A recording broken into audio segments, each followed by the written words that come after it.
I've asked the two folks that presented the charts on import-exports if they would put those charts back up for a second, and then I believe, Kathleen, you put your chart up first and then and presented it, and then the gentleman that followed you put his up and was critical of yours. So what I think we need to know is, do the charts, one, portray the same thing? And two, if they don't, what's the difference in them? And do you agree or disagree with each other as to your respective charts? And I'll ask you if you do that, and then what I've informed the panelists, I'm going to give them about 10 minutes to ask each other questions, really question each other, then we're going to open it up to the floor. It's going to be a little bit cumbersome because we're originally going to do this from the audience, and they're sharing mics, but it'll really work pretty well. Could we get you to, I'll throw your chart up because there's not a mic over there if you want me to put yours up. Yeah, I would do it that way. It's the Australian chart I'm putting up first.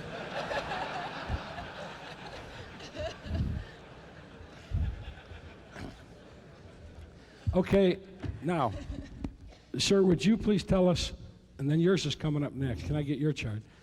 Would you tell us what's wrong with Kathleen's chart, and then she can tell us what's wrong with yours? First of all, they're different. Wait, could you grab your mic? First of all, they're different computations, but the net is we can get to the same point. She's looking at imports and exports as a percent of production. What's missing from that chart, although I looked at it differently, I looked at total imports, exports, and then derived net. She does not have a net figure there.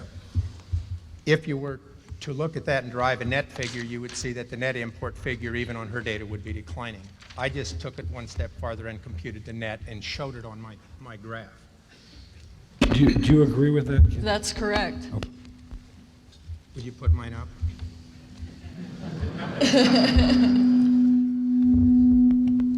The black line represents the difference between the two, the trend, and that is the net import figure. I know there are a lot of cattle people here, and I converted the same thing to on a live animal basis, if you'd like to put that up.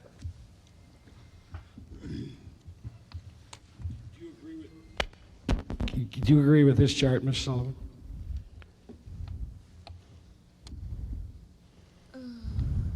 I'd like to see the data table. I have the spreadsheet here. You can look at it. Okay, yeah.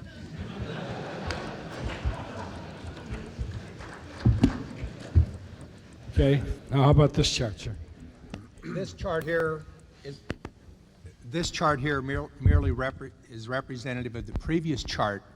It is just reversing the process rather than converting total imports of processed and live animals to processed product like I did before.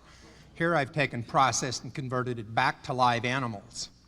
And then I've derived the U.S. export equivalent, the imports, and then the net of the two again is the black line. And as we can see, since 1993, the net import equivalent on a live cattle basis, in fact, has been declining when we put it all in a bag and put it together. Imports, exports of live and processed, and look at the net. And ma'am, do you have any reason to disagree with that? Well, I want to know, is this... I have the spreadsheet. Where'd it come from? USDA statistics, same place you got yours. Okay, well then it should be exactly the same thing. I guess the question I have, Andy, on this calculation, did you include live cattle imports in this? If you did, Absolutely. then what was your conversion factor on your pounds? I felt it was appropriate to use the average dress weight as opposed to the steer weight. Given the fact that many of the imports are Mexican cattle that are lighter, the average commercial dress weight is lighter than the steer weight, as you know. Steer carcasses are significantly heavier, and the government reports two weights. They report one which is an average, which is inclusive of cows, and they report a separate weight, which is steers and heifers. I chose to use the all-weight figure. If we picked a different figure, all we would do is change the parameters. We wouldn't change the trend. So it's really not a point to discuss any farther. How many Mexican cattle do we? You sound like Janklow at times.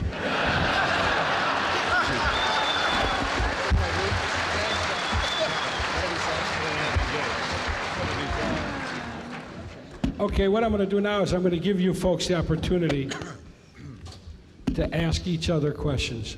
Gentleman from Australia, just grab the mic, and you can pull them out of those sockets if you want to get to the mics.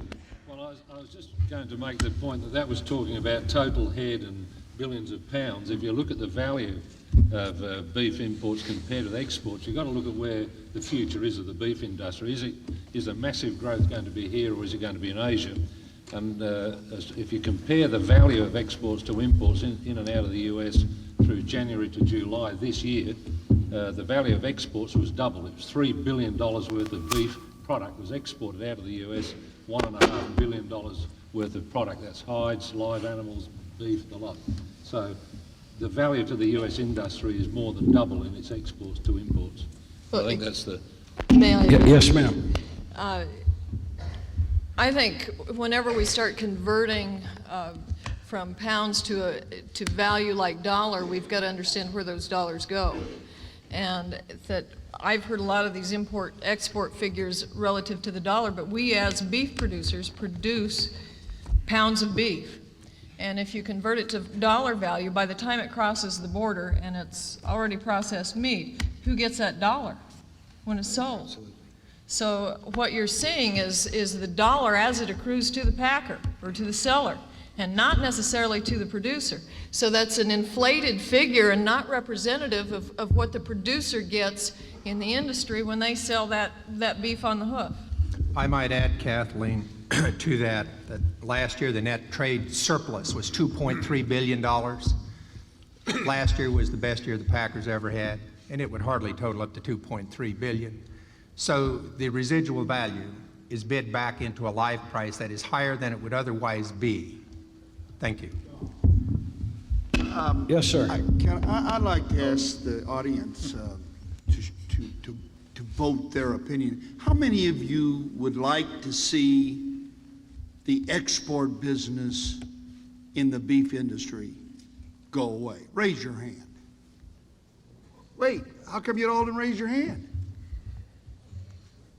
You just want to see the imports go away. You can't have it both ways. It won't go both ways. We don't set the quotas. We're not involved in it. We haven't exported a pound. IBP hasn't exported 1 pound of beef or pork. But ladies and gentlemen, between GATT, AFTA, all the other trade barriers, etc., that go on, and they will go on. Politicians will do what the mass tend to want them to do, and you're going to compete with that. If you don't, you won't make it. You got to have export, and there will be import. We don't use it, but it is used in some of your meats. We have not imported a pound of beef into America, but millions and millions and millions of pounds of our product go to processors who make hamburgers for the retail industry, and a good deal or a heck of a lot of that has been leaned down by imported beef. If we didn't have imported beef, we would never be able to support the hamburger business in this United States because we got too much fat meat that we couldn't get leaned down. That's not bad meat. Don't take that as being something said as negative. It isn't. The quality of the meat that the United States wants for their palate is better in our minds than grass-fed cattle. And unless you have all the lean meat that it takes to lean down some of our better beef, you can't sell it. Don't get hung up on all these different ratios. I'm telling you, you got to have lean beef to lean down our trimmings, or we won't get all our meat sold. It's that simple. Mr. Peterson, you said at the beginning of your comments, I believe you said it twice, that IBP does not and has not exported any beef. Did you mean import? Because Imported. We have Okay. not imported beef. We have exported millions and millions of pounds of beef. And for all of you who really believe we export all, and I underline all, of the choice beef to the foreign countries, please stand up. I'm glad you realize that. We do not, in fact, sell all of our beef, our choice beef, overseas. But we do sell a lot of it. And if we hadn't had that for the last 2 or 3 years, then the chart that Mr. Gottschalk showed, where the price did not equal the last downturn based on the ratio of corn and the drought and the cycle, would have probably exceeded it. We ought to all pray that we get the Japanese market back. We are way, way, way down on our exporting of beef to Japan because of BSC and E. coli 0157H7. And I pray for you and us that we get it back. We will. It's going to take some time. But without it, you're going to take less for your cattle. It's supply and demand. And for those of you who believe we ship our meat to Japan for less than what we can get it for here, you're going to have trouble finding your way home tonight. any of the rest of you have questions of each other? I would like to add to that. Yes, sir. Go ahead. From Missouri. Let me just preface this by saying the World Bank says that about over 30% of international trade is intra-organizational trade. You hear the difference on that. Now that we have the 3 leading packing companies in this country, also with about the same proportion in Canada, I heard a representative of Cargill not long ago, last summer at a conference in D.C., say it really doesn't make any sense to talk about the U.S. beef industry separate from the Canadian system. That is to say, the beef moves back and forth. It can move back, the same meat can move back 2 or 3 times during the feeding, the stocker stage, the slaughter stage, and so forth. The real question is, what are all those USDA numbers even based on? And how do we know where that animal is? Which country gets credit for it? Does it even make any sense anymore to talk about U.S. numbers and what do they mean and where do they even get them? Yes, sir. I want to shift gears here. Somebody's going to ask Bob Peterson what he thinks about being a 7% company, but I'm not going to ask him that. They're going to ask him what? Having only 7% of the business. I'm not going to ask him that. Just let me interrupt you for a second. Peterson, what do you think of 7%? Oh, or come better? on. Let me ask the question I want to ask. I'll answer that. But let me take you through it. How many of you think that IBP brought value added to the industry by automating the kill operation, by bringing processed beef, by blue chroming our hides, and by adding gelatin bone and edible tallow? How many of you think we've added value to the industry? Please raise your hand. Thank you.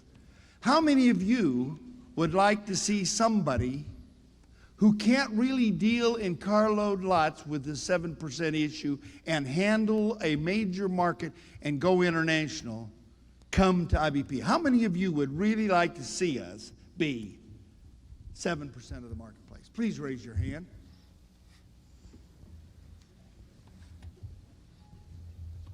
Not many, but there are some. And I say to you, then I would suggest that today, it's been a long debate and there is obviously very divided sides. There can be no question who's on the left and who's on the right. To debate on and on and on and argue on and on and on serves no purpose. Let me say to you, those who believe in William Heffernan's, Kathleen Kelly, and Mike Callicrate way, follow them. Make your business plans based on their theory. I challenge you to. And those of you who believe in David Stroud Andy Gottschalk and Peterson's. Build your business plans on their theory. It will be interesting to see 5 or 10 years from now who was right and who was wrong. When you go home tonight, don't get caught up in the emotions. Think through logic and business. As I said, this is not choice. This is survival. And you need to figure out what's best for you. Thank you. All right, let me go to the audience for questions. I'll try and get a mic to you. The gentleman in the glasses right over there. I'll get a mic to you here.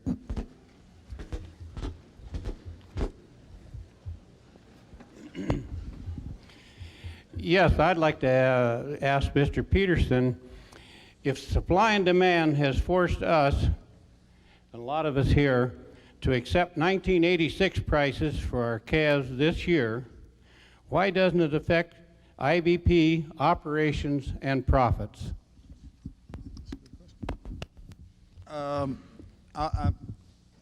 You're right. We made more in the last 3 years than we made before that.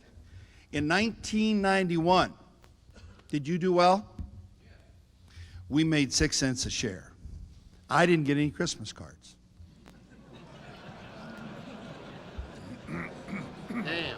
What goes around comes around.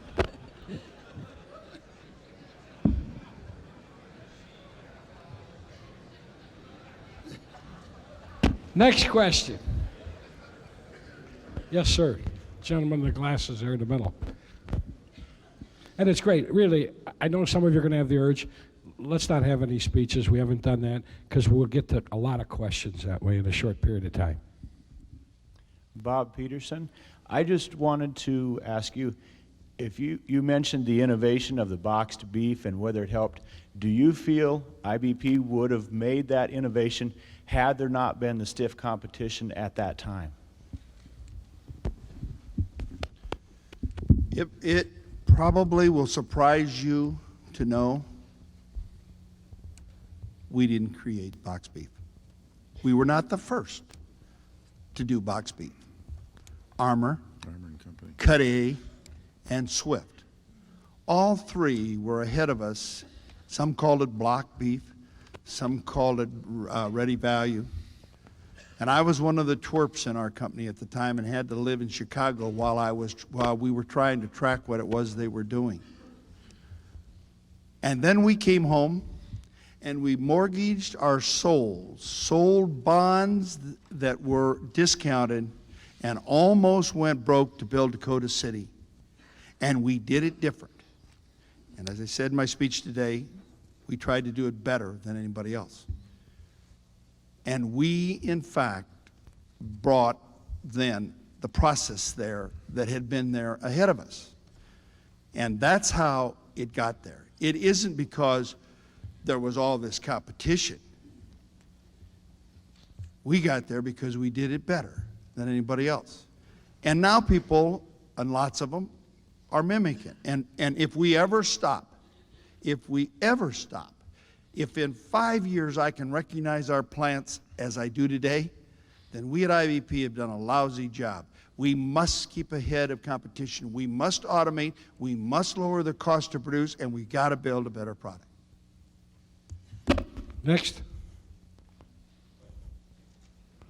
This gentleman right down here.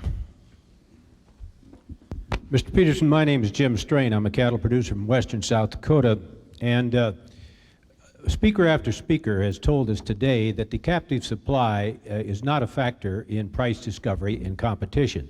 And yet there is a big perception, a very broad perception all across cattle country that it is. Now, you people did well as a company when everybody competed in the cash market. Would that be a safe statement? No, not necessarily at all. If you look at 30 years of our earnings record and you track the cycles, you will find we did not 1 ounce better under all the captive supply that you're referring to than we did when it was barter. Well, I don't have any problem with barter. That's not my question, but you were able to manage your business in the competitive market, in the competitive cash market. And you went to the formula as a defensive measure against the other two packers who were doing forward contracts and foreclosing you from competing on certain cattle out in the marketplace. Is that correct? No, that's not correct. Where am I What I wrong? said to the KLA, if you continue to allow my competition to feed cattle and to market them in their position, then I will have to do what we have to do to compete. It had nothing to do with contract cattle. Nothing. It was Zero. It was packer feeding then. What? It was packer feeding It then. was packer feeding. Okay. Are you advantaged by your formula situation? Are you advantaged in the procurement of your live animals? No. Okay. If that's the case, I can't understand why you wouldn't be willing to give it up because of the distrust that has grown in the cattle producing end of the business. Now we would not be so presumptuous to ask you alone to give this up, but the spirit of this meeting, according to the pre-meeting information that I received from the governor's office, was a spirit of cooperation and a rebuilding of trust between packers and producers.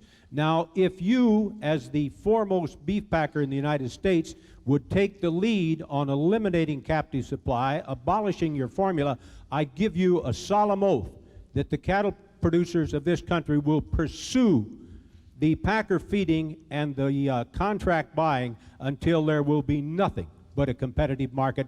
That would do more than anything else to restore the confidence of the cattle people in this United States. Thank you. Okay, next question.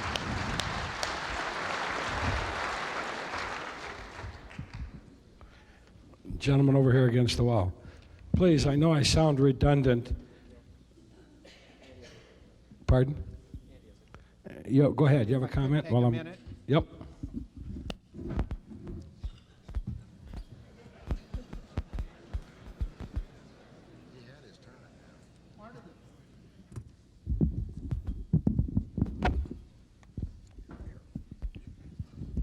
Part of the problem that we have is this industry operates on rumor. It's just like jet fuel.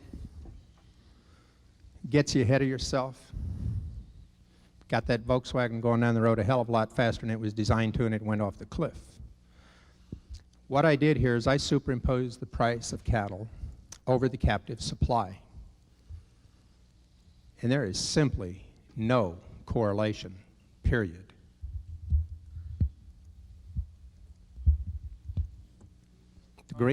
The green line is price. The red line represents captive supply.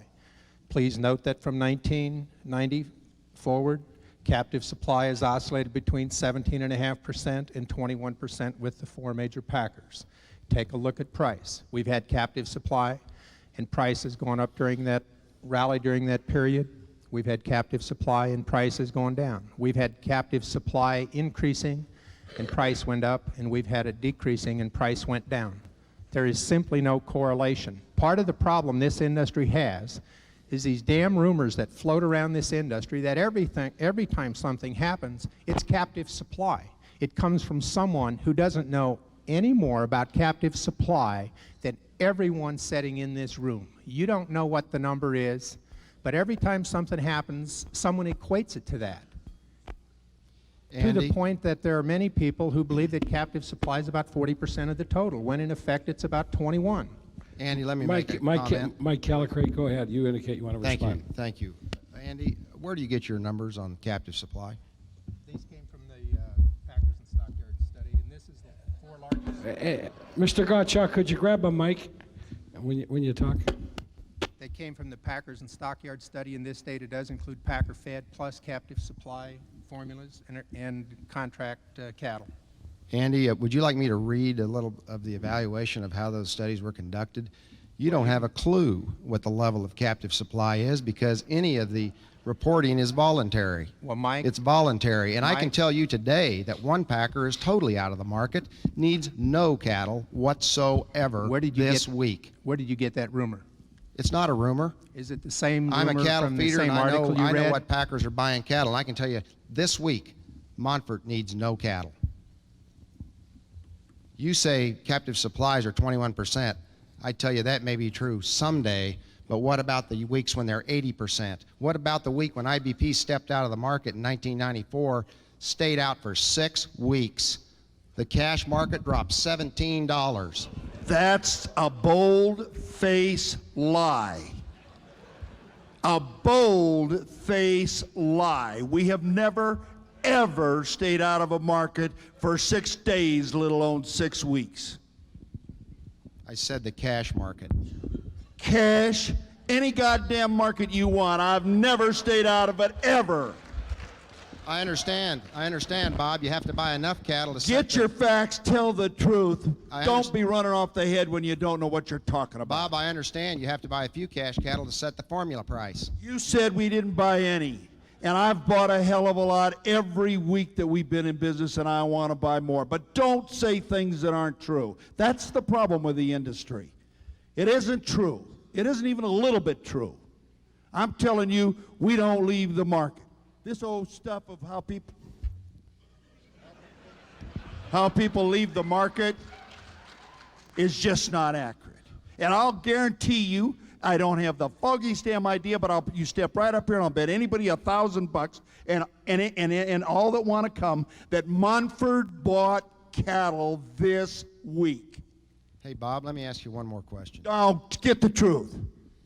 Have you done any formula deals with Cargill or ConAgra? I'm sorry, I didn't understand the question. Have you had any formula arrangements with Cargill or ConAgra? How many of you think we have? Raise your hand. How many of you would like to make a bet? And I'll let all of you who didn't have the receipts. It is, we have ladies in the crowd, I can't say what I'd like to say. It is absolutely untrue. There isn't a scintilla of truth that we have contract cattle or formula cattle with Montfort or XL. Not one scintilla. Find it, bring it to me, and I'll give you $50,000. Come, get it. It's just BS. It is not true. I feel like Oprah down there.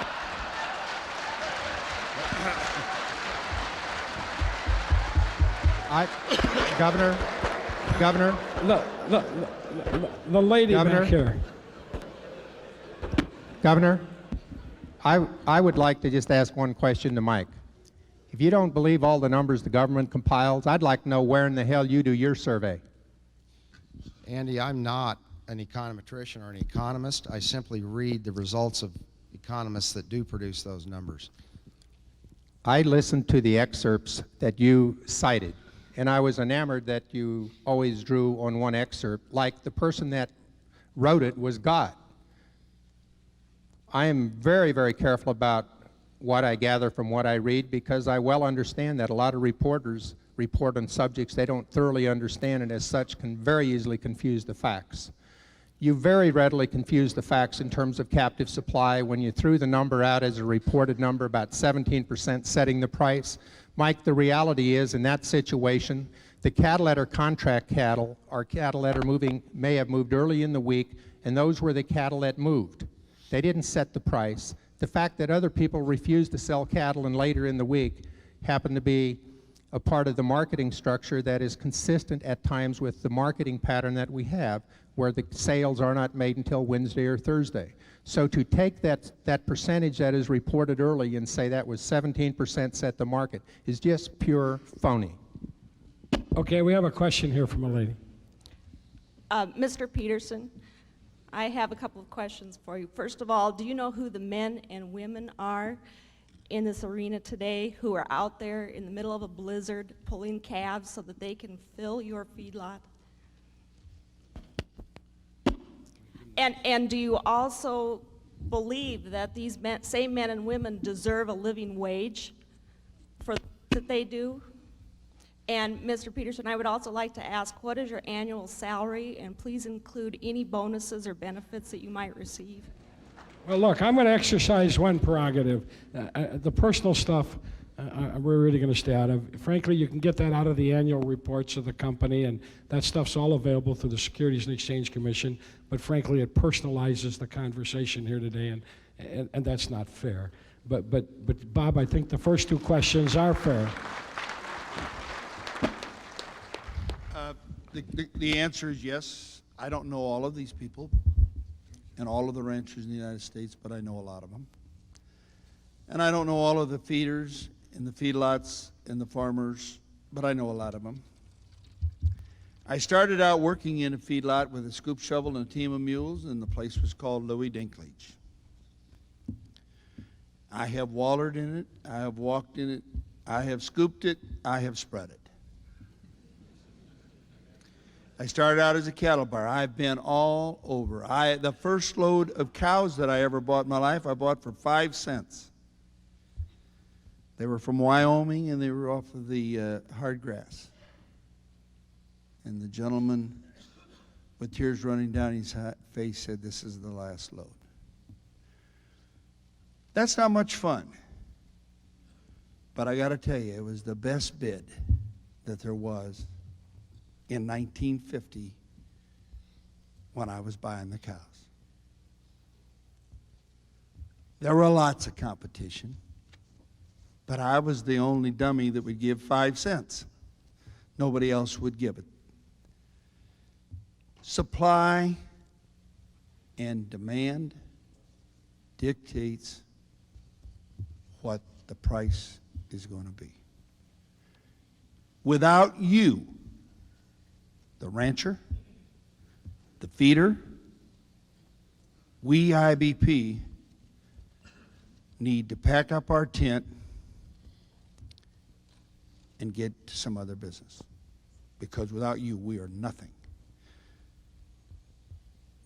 We need every single animal, and it goes for the same in the pork industry. We need you. We can't go on without you. It's simple.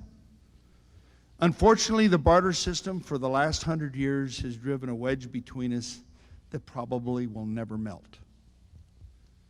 You always want more, and we've always had to buy them for less. We're always wrong when it's in these conditions, and you're always right when it's 80. Just write this down. It's just a short time until the cattle market is going to blow by 80 like a freight train. And you know what? There'll be the same concentration then as there is now. And there'll be the same committed cattle roughly as there is now. And when they hit 80 the last time, guess what? There was the same committed cattle then as there is now. As Mr. Gottschalk said, it isn't formula, it isn't committed, it's supply and it's demand. And I understand it isn't fun to lose money, but there are a lot of people in the last 90 days that have made a lot of money in the cattle feeding market. And that's good, great. God, are we glad to have it come back? We didn't. You'll see when our quarter comes out. Just wait. That'll probably make you feel good. But, well, as I said, what goes around comes around. I mean, it does happen. The cycles do happen. You're going to see it the reverse. And then it will be because of all the wonderful things you do and not all these bad things the packer does. So, ma'am, I say to you, I'm sorry that it is this way. There's not much I can do about it, but without you, we are nothing. Thank you. This gentleman here.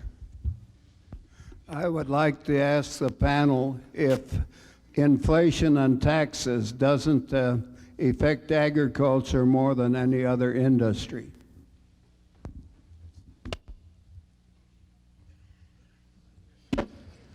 This is going to be the draft if I don't get a volunteer up there.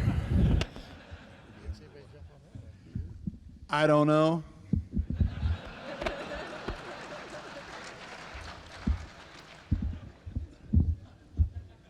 This gentleman over here against the wall. I'll take a shot at that question. Go ahead. In the long term, it's a key factor. It's critical and it has to be observed, and we have to be focusing on it. And I'm certain the question is, looking at your age, the estate taxes that would have to be paid as you might pass this on. Certainly it's a long-term thing, but the conditions that we are experiencing now are cyclical in nature. And I think I demonstrated that very clearly going back and showing similar cycles, almost identical, post-1950.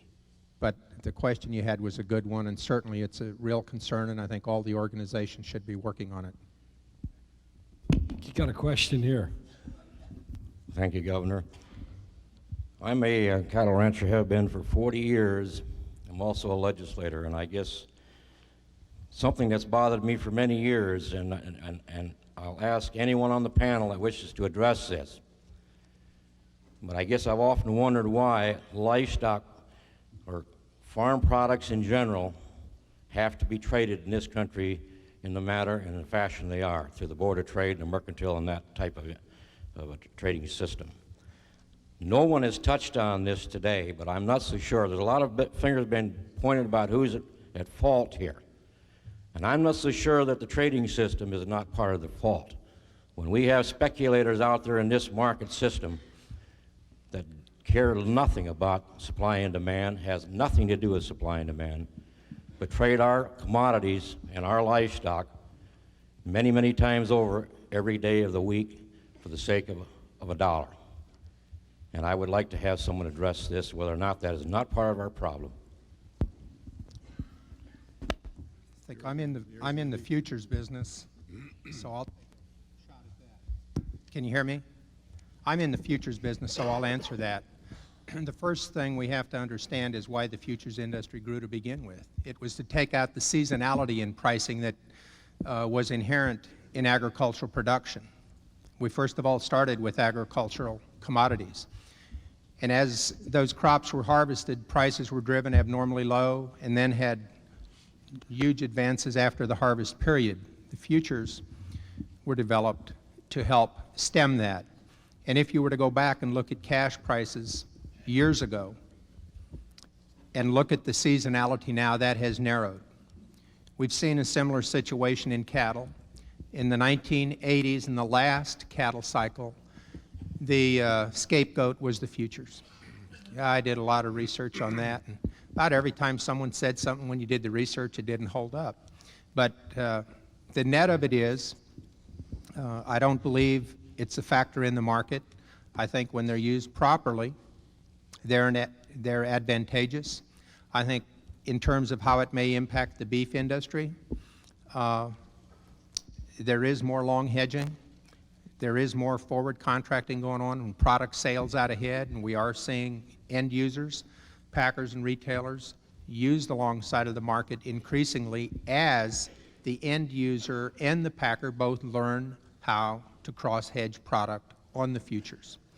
I might take this opportunity also to reflect on one of the points that Mike made, and that is to prevent packers from selling futures short. What a short-sighted opinion.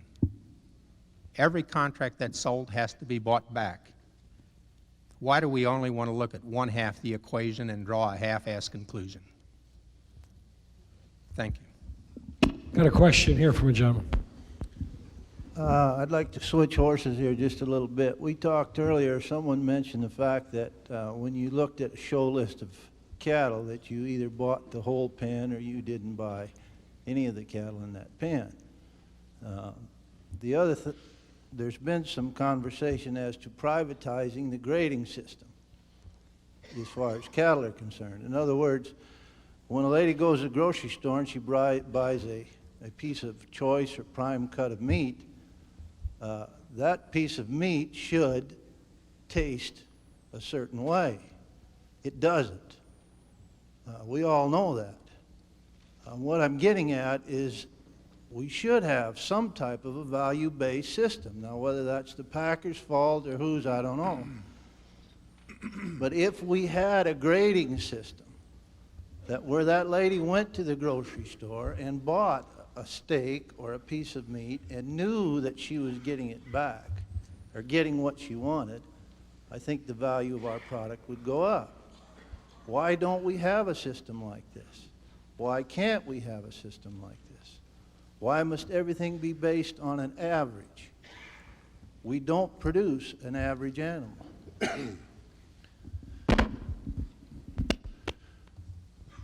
I'm sorry, was that question addressed to me? He addressed it to the panel, Bob, but anybody can take it.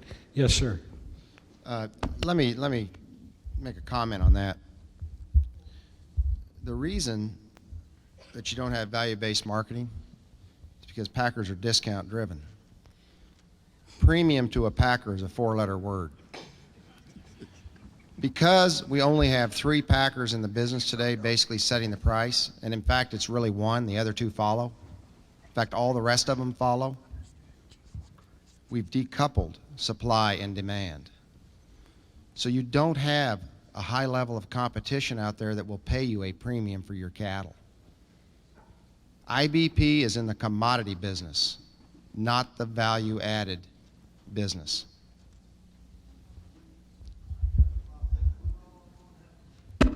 Go ahead, sir. The only follow-up, we have a product. As a producer, we're trying to produce a product that is better or what the consumer wants. It doesn't seem like when we produce this product, or we want to be paid for this better product. Now, if we provide that better product, then we feel that we should be compensated for it. Under the system that we have now, and I guess, Bob, I'd like your reply on this.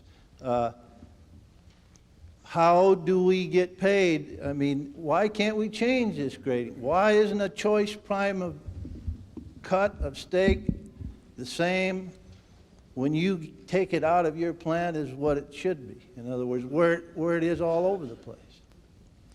Let me first say, you're dealing, if you will, with genetics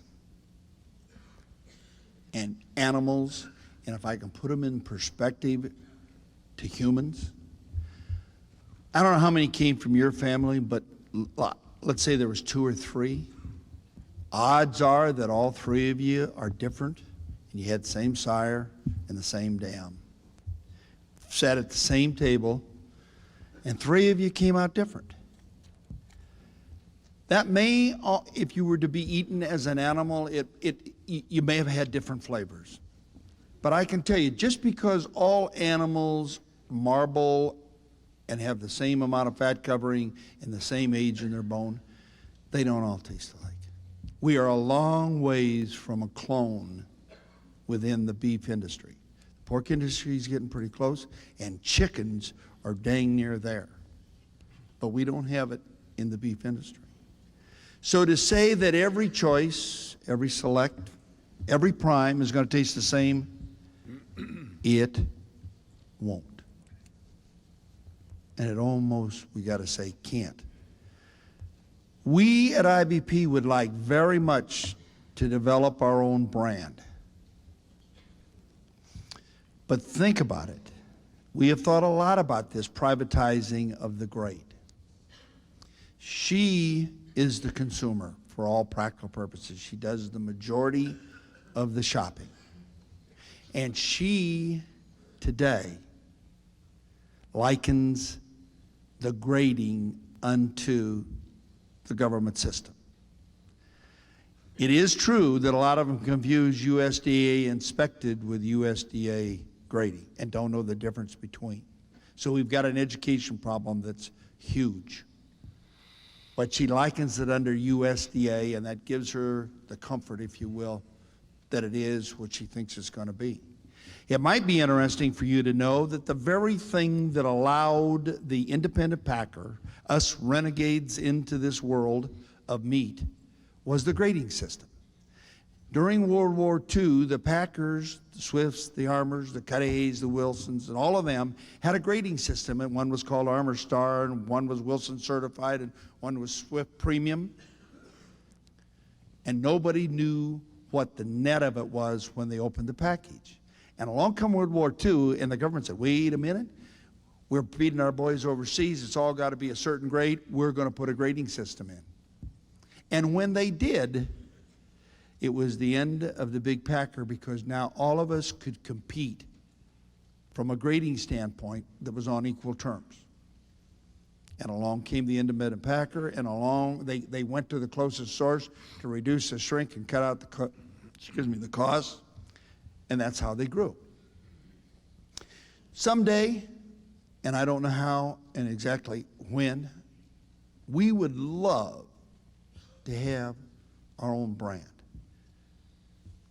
Some of what's going on in some of these other countries, and I'm unfortunately I wasn't here for part of John's speech, so I'm not referring to that, and I don't know exactly what was said or done. But some of what's happened in other countries has happened because governments have participated and decreed it and had it to happen. I don't see that happening. I don't know whether you want that to happen or not. But I can tell you that I think the day will come when we will be branded. I think the day will come when we're going to cook all the meat that we prepare. Will it be as good? The answer is no. How can you say that? Well, do you think that McDonald's hamburger is as good as your wife or your girlfriend or grandma makes? But it's still the hamburger. Now, why is it that most people are stopping at those fast foods? It's one word: convenience. And if you live in Cleveland, New York, Chicago, LA, Tokyo, or wherever it is, all of them, the women are starting to work. And when they come home, they want to go bicycle riding, canoeing, jogging, whatever the young people do today.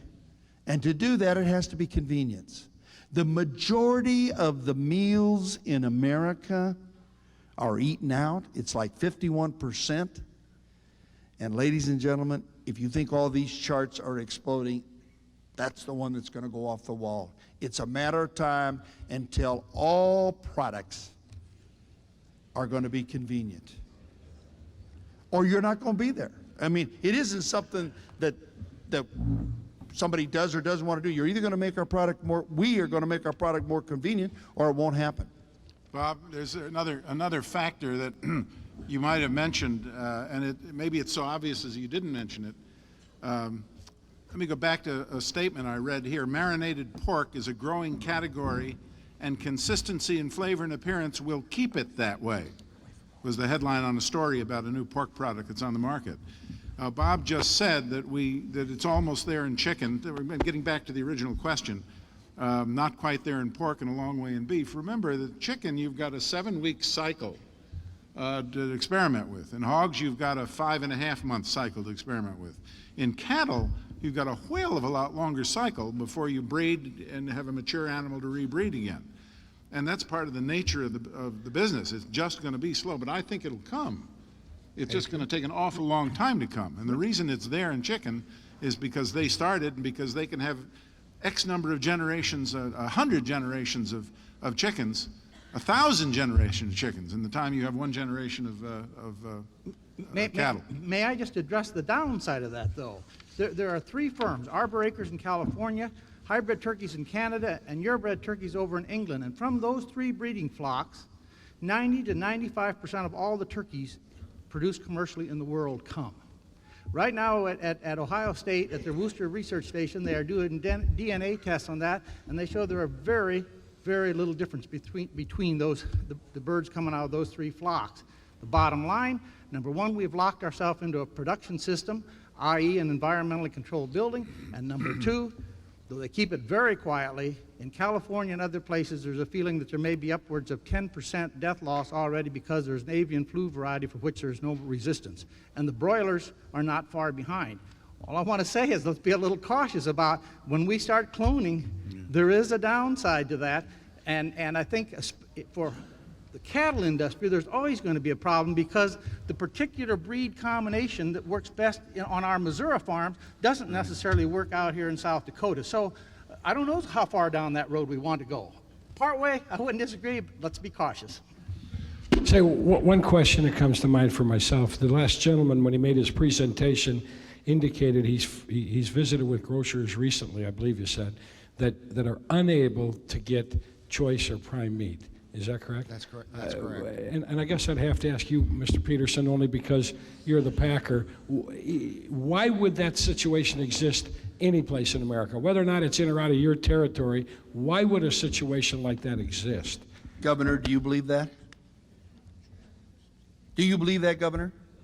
Deep down, I didn't. That's why I'm asking the question. But on the other hand, I have no reason to dispute the gentleman. It just, I don't know the answer to it. But that person either doesn't have a telephone, doesn't know where he's working, has no understanding of what he's doing, or he's never heard of IVP. I'll guarantee you that anybody that wants to call up and buy choice, select, good, no rolls, canners, cutters, and utilities, I will cover them with beef. Guarantee it. And my number is 402-494-2061.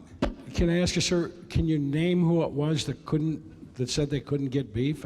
And it would be December 12th or something before they could John get Super? Who? John Super, Kearney, Missouri.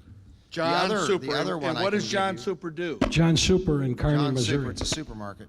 It's a The other super- one I can give you an example of is and you all might have read about it in the Western Livestock Journal, Wheatland, Wyoming, the Jack and Jill store got to selling a lot of beef, trying to help the rancher. They decided to not add the normal margin on it, and they sold a lot of it. People came from far away to buy it.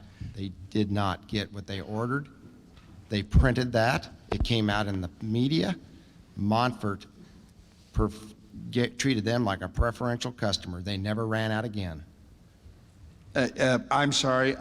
It's John Super. In Kearney, Missouri. Kearney? Kearney. I assume that's Kear anyway? That's correct.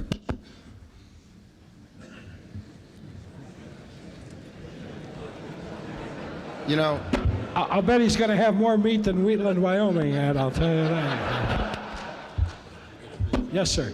You know, we've tried to lay off a little bit of blame on value-added products, on genetics. That is no excuse. We can take the beef that we produce today and add value. I want to know why we aren't doing it.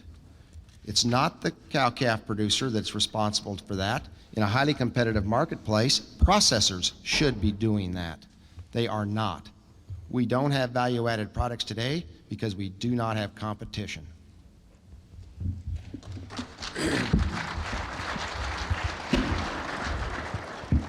Mike, I'm enamored at the conclusions drawn from half an observation. You said we don't have competition and we don't have value-added products, and yet the broiler industry is more highly concentrated than we are, and the pork industry is more vertically integrated than we are, and we're all complaining about this concentration and vertical integration, and they are just whipping our socks off on added value production. How do you correlate this? It just doesn't fit together. Andy, the broiler and pork producers are vertically integrated from the top down. The corporate head of the companies make all the money. They've enslaved the producer at the production end, and they capture all benefits from any value added that's captured. The producer is a wage slave. In beef production,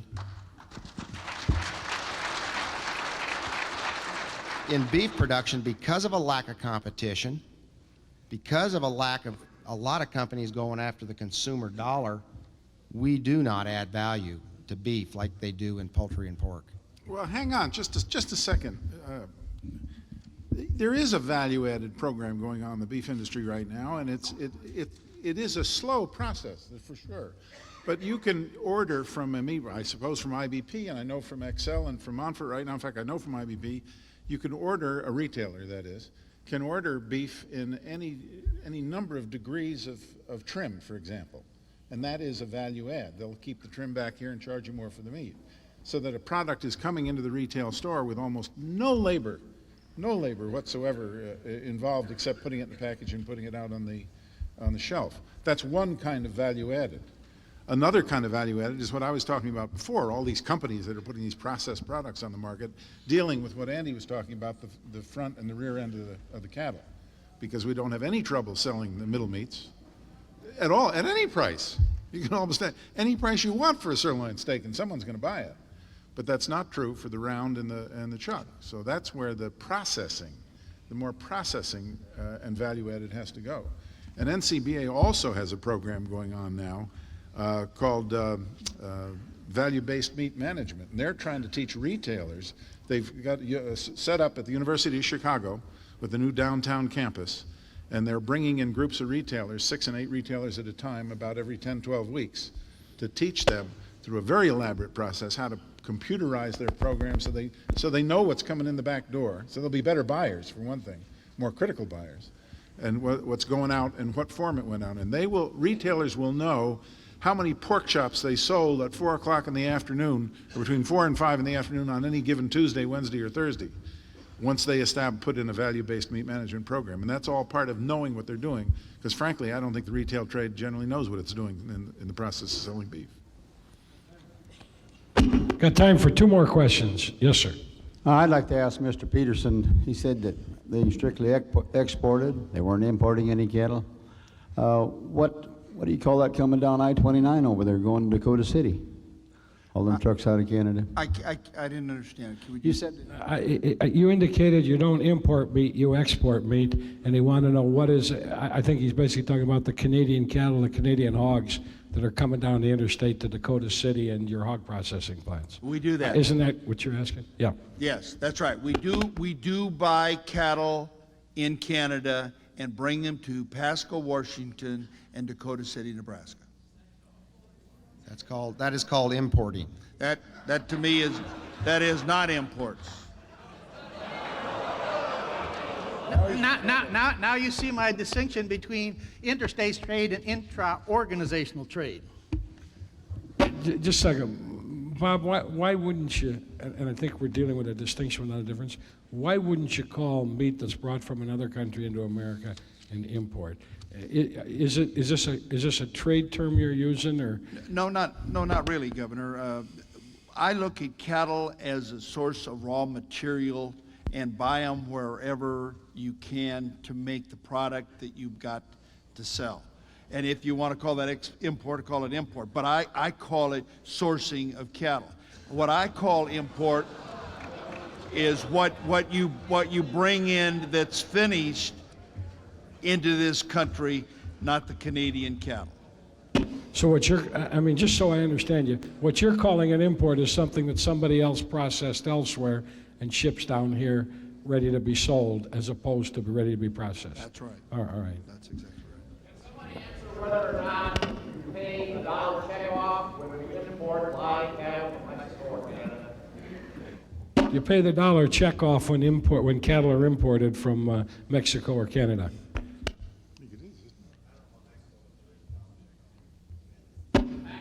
A gentleman from IBP sitting in the second row said he doesn't know about Mexico, but there is a checkoff from Canada. Is that correct? Last question. Who's got the doozy of the day?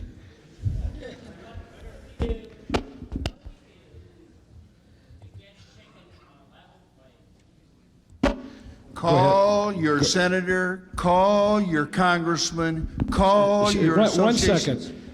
I don't think everybody heard the question. The question was, what do we do? Go ahead.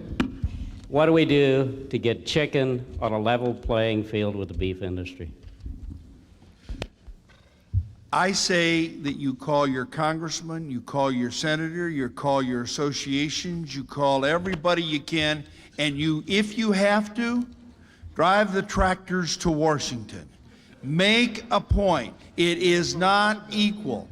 And they can, if we, and we shouldn't, for health reasons, safety of food, we should not process it like the chicken do. But I'm telling you, you're not competing on a level playing field. And unless we get it changed, you're going to be handicapped. Let me ask all a question. Do you all agree, given all your varying philosophies, to the extent that you're familiar with it, that beef and poultry are not on a level playing field? Are there any of you that disagree with that statement? So you would all agree that vis-a-vis the beef versus cattle in America and how they're processed, inspected, and approved for health reasons, that there's not a level playing field, correct? Okay, that's something we can all agree on. Second thing is, I'd be remiss if I didn't do this, and I don't want to be unfair, but I read the speech that Mr. Wyatt made in Mexico. As I indicated when I started here, it was really a call to arms to American cattle producers. And the reason that I felt that way is, and I understand there was a certain amount of bravado in the speech, not unlike I would make if I went to Australia on behalf of South Dakota, so I recognize that.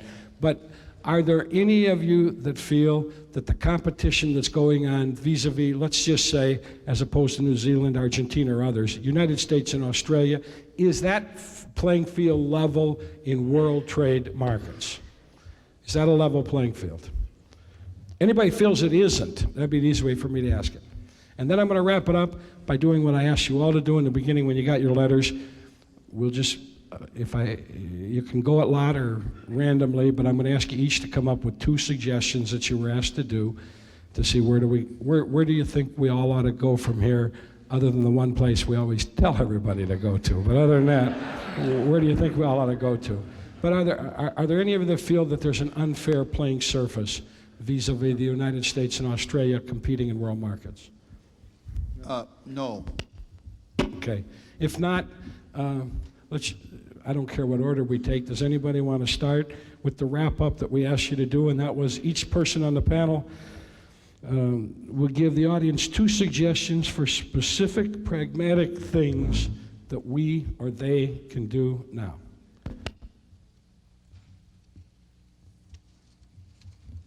You ready? Yes, sir. Okay, I'm ready. 1, I told you, I gave you 1 already. Subscribe to 2 of those 5 magazines, 3, 4, or 5 of those magazines. And I'm very serious because it'll improve your understanding of the economics of the meat packing and processing business. And I don't say this to defend the meat packing and processing business, but to broaden your horizons to go on beyond zebra in this case.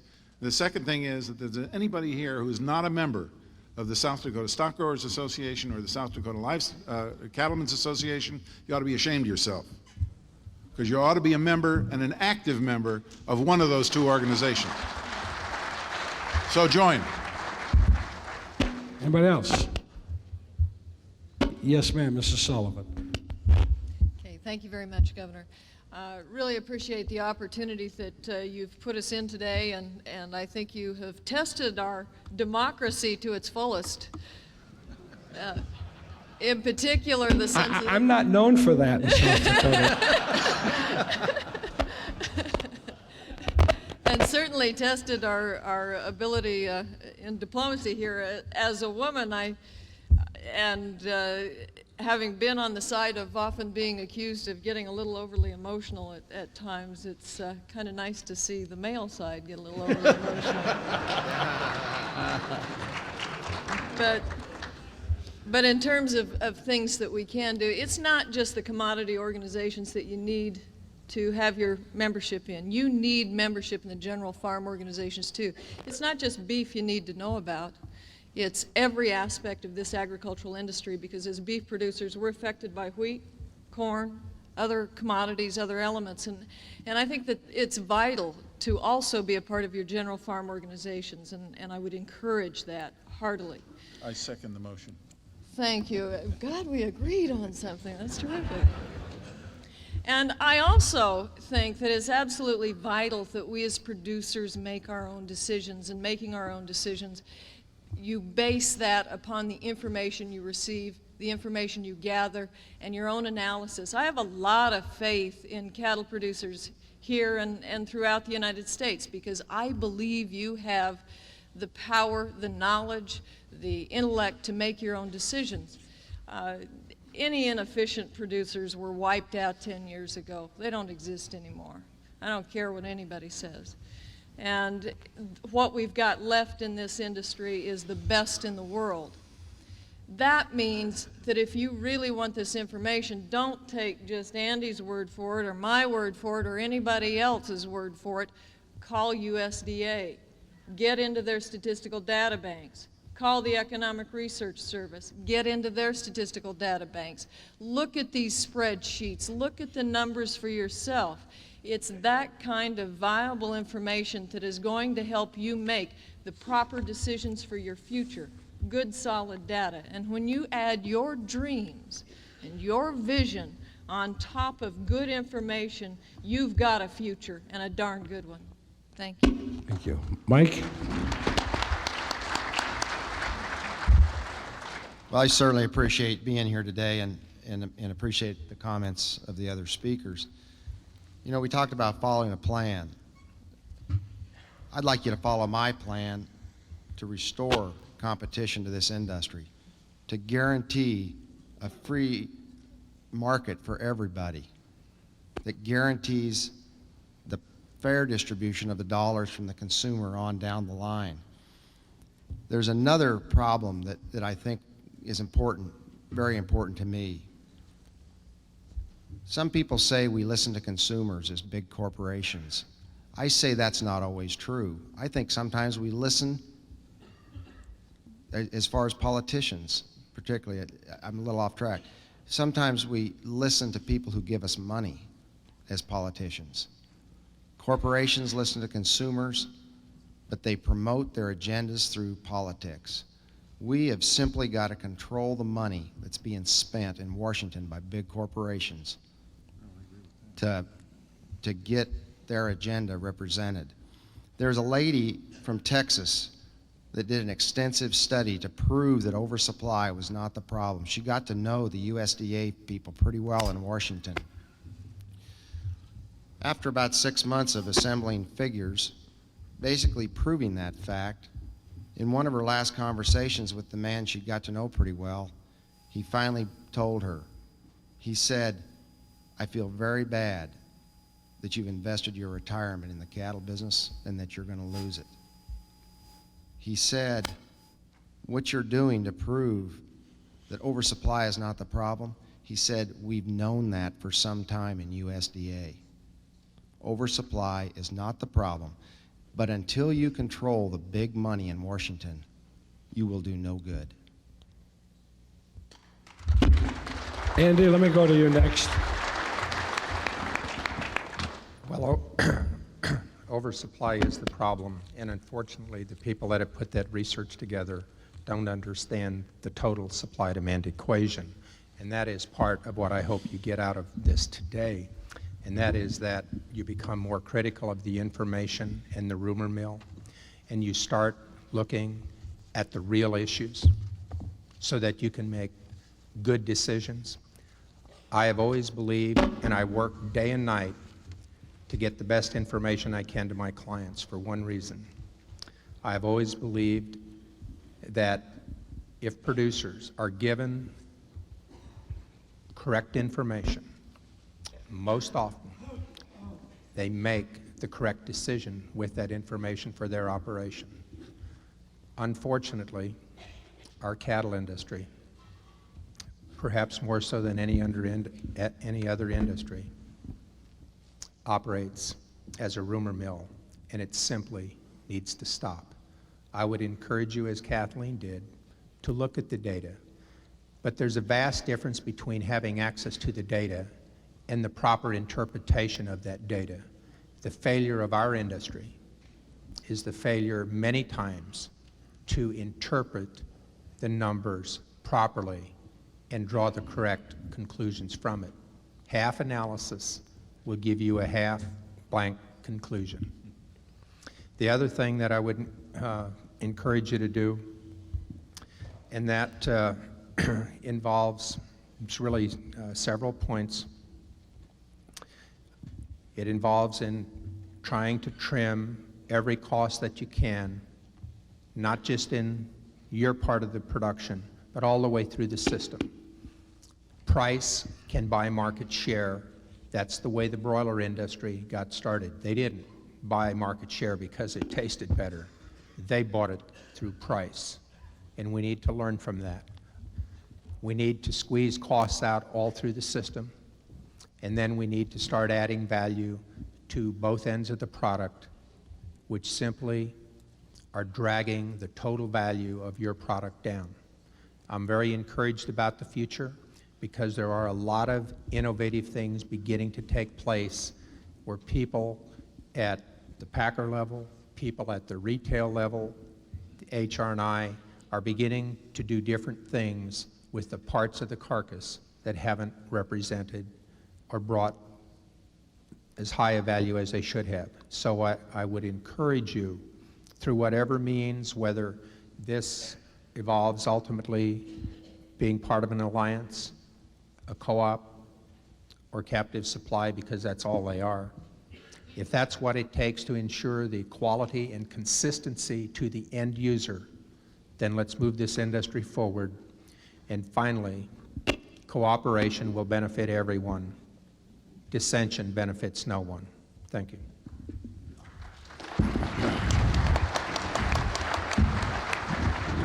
Dr. Heffernan? Well, another thing we all agree on here today, and that is you need to read, go to meetings, get the information. I think we all agree to that. One of the things I was trying to say earlier today was the fact that there are some major changes going on in our society right now. There are many groups that have concerns about the food system. I would encourage you to be involved in the political issue, help to write the rules of the game, but you need to really know the background and have a broad understanding in your effort to do that. And then everyone in this room is equally qualified to be involved in that decision-making process. That's democracy. But in the process, remember that some of our strongest allies are not necessarily farmers.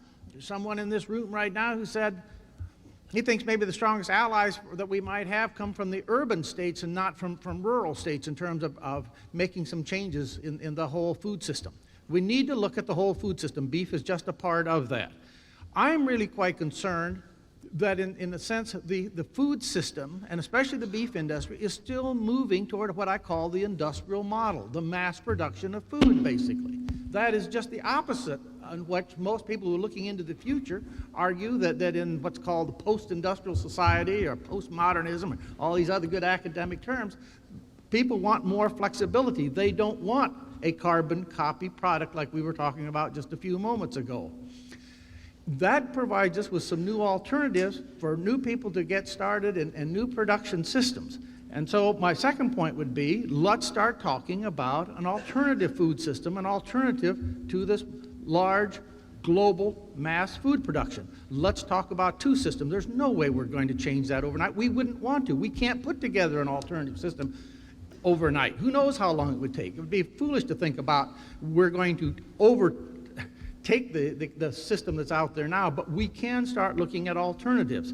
And I really worry because I'm at the university where I meet these young students who basically are not eating beef. And they're not eating beef for a lot of reasons. I went to a session last summer. They were talking about energy and food production. It was a conference of professionals in the food service business.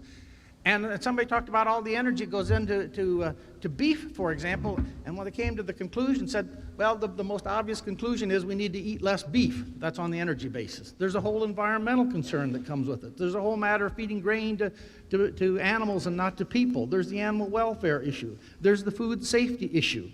There's the food sustainability issue. The whole system we're putting together, the food system we're putting together on a global basis, production, processing, and distribution depends on cheap fossil fuel.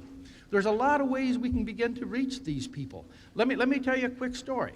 A young lady graduated from college in May up in Minneapolis, St. Paul area, and she was hired to go in and talk with some of the consumers and provide some information about the hog industry, and especially they targeted premium standard farms. If you may have heard about that, it's an economic disaster.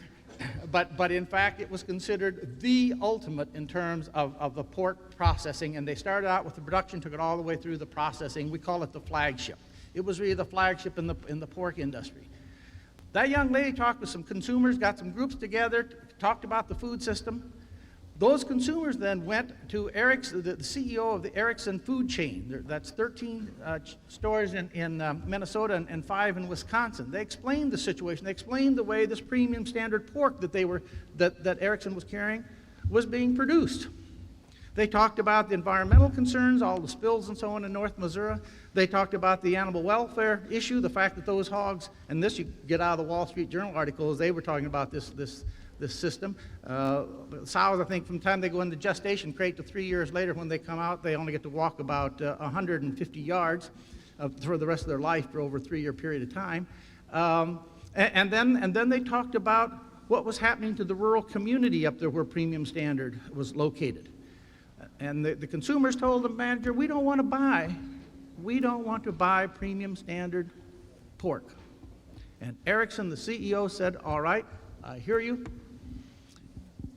He went back and talked to his officials, of course, first, and has since quit carrying Premium Standard pork. They went back to Hormel, which is a Minnesota company.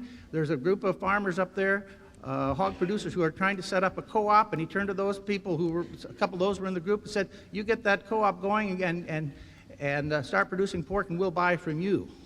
My point in telling you that story is simply to say that decision was not made on price, on convenience, on consistency, on quality, although to be sure those are important, and I'm not trying to put them down. I simply want to say there are other factors out there that are important right now.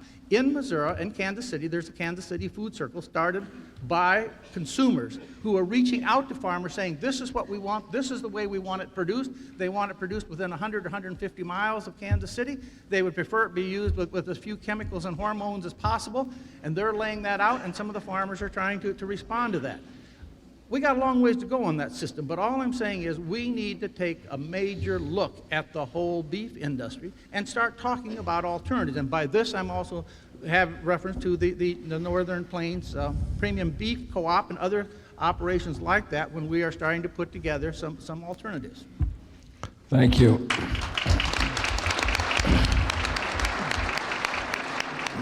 Mr. Wild. Thanks, Governor. First of all, I'm greatly honoured to have been here today, and I've learned a hell of a lot, and I hope that people here have learned as much as I have. As a visitor, of course, I'm a little bit hesitant to start offering too much in the way of a take-home message, but clearly the level of contention between the two vital players in the game, the producers and the processors, comes through. I was feeling a bit uncomfortable at one stage. I was beginning to think I might be sitting in the wrong place, but I can't help thinking that there's an awful lot of energy being expended in this level of contention, and maybe that's energy that's not being expended in capturing and recapturing market share for all of us. And maybe if that we could sit around the table a bit more and get that out of the way and put those issues behind us one way or the other, and then go out there, find out what the customer wants, put your hand in your pocket, support your organisation and promote the hell out of the product, and let's win back that market share. And I think that's the sort of take-home message I'd like to give. Thanks, Governor. Thank you.